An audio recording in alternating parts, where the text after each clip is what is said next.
السلام علیکم۔ زندگی کی سب سے قیمتی چیز وقت یعنی مہلت عمل۔ اگر اس ویڈیو کو دیکھتے ہوئے وقت ضائع ہوا بہت معذرت خواہ ہوں۔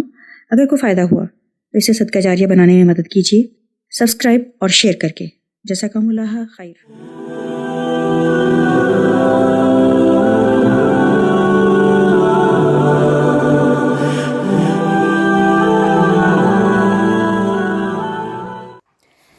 محبت کا جنوں باقی نہیں ہے، مسلمانوں میں خون باقی نہیں ہے، صفیں کچھ دل پریشاں سجدہ بے ذوق کہ جذبے اندروں باقی نہیں ہے۔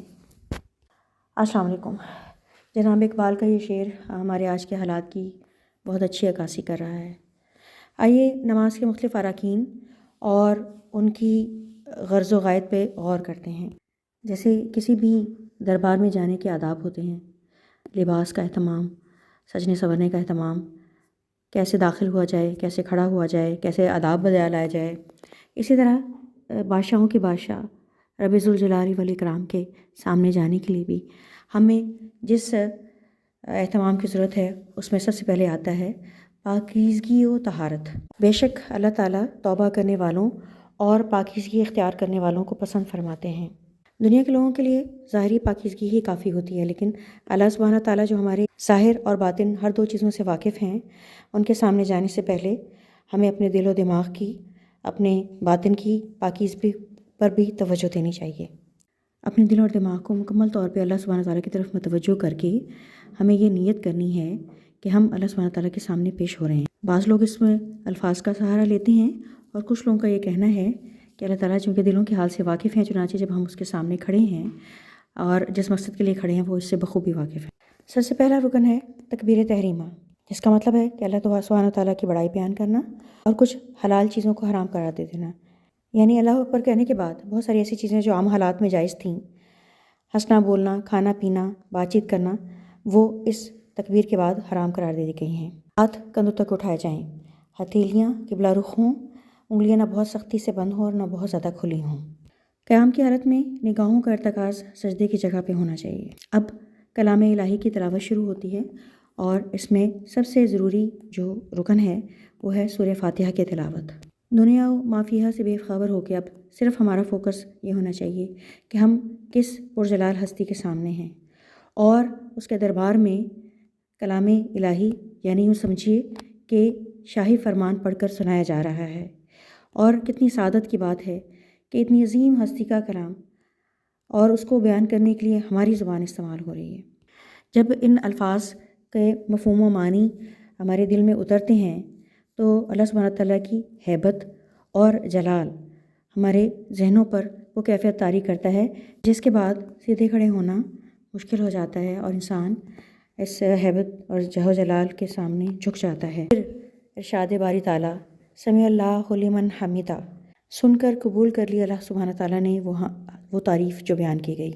اس خوشخبری کو سن کر سیدھا کھڑا ہونا اور پھر اللہ سبحانہ تعالیٰ کی تعریف کرتے ہوئے ربنا لک الحمد، شکر گزاری کا یہ جذبہ انسان کو سجدے کی کیفیت میں لے جاتا ہے۔ سجدہ وہ مقام ہے جہاں انسان اپنے رب سے قریب ترین ہوتا ہے، جہاں بندہ اپنے رب سے سرگوشیوں میں وہ سب دکھ درد کہہ دیتا ہے جو کسی کے سامنے نہیں کہہ سکتا۔ سجدہ جو خود سپردگی کی انتہا ہے، عاجزی کی وہ کیفیت جس میں اللہ کی عطا کردہ عظیم ترین صلاحیتوں سے مزین، یعنی سوچنے کی صلاحیت، دیکھنے کی صلاحیت، بولنے کی صلاحیت، سننے کی، چکھنے کی صلاحیت رکھنے والا سر اور اس کا افضل ترین حصہ پیشانی اس دنیا میں سمجھی جانے والی سب سے کمتر زمین پر رکھ دیتا ہے۔ اس بات کا اظہار ہے کہ آپ کے سامنے سرنڈر کرنے کے بعد اب کچھ ایسا نہیں رہ گیا، نہ مال نہ جان، کہ جسے قربانی نہ دی جا سکے۔ پھر سر اٹھایا لیکن شکر کے بوجھ تلے پھر دوبارہ سر جھک گیا اور اللہ کے قدموں میں رکھ دیا۔ اٹھنے کے بعد دوسری رکعت میں قعدے میں بیٹھنے کی کیفیت دنیا کے بادشاہوں کے دربار میں بیٹھنے کا کوئی تصور نہیں ہے۔ موجود رہنا ہے تو کھڑے رہیے، لیکن یہ رب کریم کا احسان ہے کہ وہ اپنے دربار میں اپنے بندے کو بیٹھنے کی اجازت دیتے ہیں۔ ہاں، لیکن اس کا پروٹوکول وہی ہے کہ نظروں کا جھکاؤ ہونا اور اپنے گود میں نگاہوں کا مرکوز رکھنا اور ہاتھوں کا گھٹنوں پر جمائے رکھنا۔ پھر بندہ اپنی عاجزی اور اللہ سبحانہ تعالیٰ کے احسانات کے زیر اثر حمد بیان کرتا ہے کہ میری تمام بدنی، قولی اور عملی عبادات آپ ہی کے لیے ہیں۔ اس احسان کے زیر اثر ذہن میں یہ آتا ہے کہ آج اس مقام پہ اللہ سبحانہ تعالیٰ کے دربار میں اگر ہم موجود ہیں اور ہمیں یہ شرف حاصل ہے کہ وہ مقام جہاں پہ صالحین، شہداء، صدیقین کے بیٹھنے کی جگہ ہے، وہاں ہم جیسی ناچیز کو بھی موقع ملا ہے بیٹھنے کا، اور یہ کس کے توسط سے ہے؟ یقیناً نبی پاک صلی اللہ علیہ وسلم کے توسط سے۔ شکر گزاری کا یہ احساس، احسان مندی کا یہ احساس فوراً درود و سلام میں مل جاتا ہے۔ السلام علیکم ایھا النبی ورحمۃ اللہ وبرکاتہ۔ اے نبی پاک صلی اللہ علیہ وسلم، آپ پہ سلامتی ہو، اللہ سبحانہ تعالیٰ کی رحمتیں ہوں، یہ رحمتیں بڑھتی چلی جائیں اور ہمیشہ زیادہ سے زیادہ فائدہ مند ہوتی چلی جائیں، اور دل ہی دل میں ہمارا یہ عہد ہوتا ہے کہ ہمیشہ اس احسان کے زیر اثر نبی پاک صلی اللہ علیہ وسلم کی عزت حرمت پر کبھی کوئی آنچ نہ آنے دیں گے، اپنی جان وار دیں گے۔ پھر دعا میں سب سے پہلے اپنے لیے دعا کرنا، کیونکہ اگر ہم اپنے لیے دعا کرنے کے بجائے کسی باقی سب کے لیے کرتے ہیں تو یوں لگتا ہے جیسے ہمیں دعاؤں کی ضرورت نہیں ہے یا ہم بے نیاز ہو چکے ہیں۔ اور اس کے ساتھ ہی اللہ سبحانہ تعالیٰ کے نیک بندوں کو بھی اپنی دعاؤں میں شریک کر لینا۔ السلام علینا وعلی عباد اللہ الصالحین۔ جب بھی ہم کسی جگہ جاتے ہیں تو ہمارے پاس کوئی نہ کوئی ایسا پرمٹ ہونا چاہیے کہ آیا ہم اس محفل میں شریک ہونے کے اہل ہیں یا نہیں ہیں۔ جیسے کسی ملک کے لیے ویزا اور پاسپورٹ چاہیے ہوتا ہے، کسی دربار کے لیے کوئی انویٹیشن کارڈ چاہیے ہوتا ہے یا اجازت نامہ چاہیے ہوتا ہے۔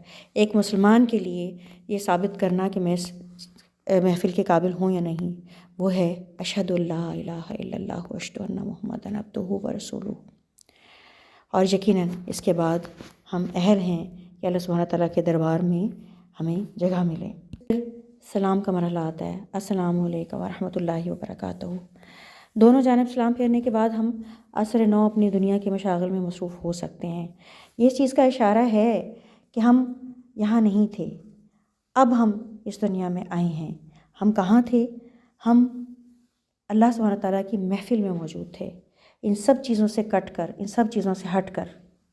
اللہ سبحانہ تعالیٰ سے دعا ہے کہ کاش ہم اپنی یہ کیفیت اپنی نمازوں میں رکھ پائیں۔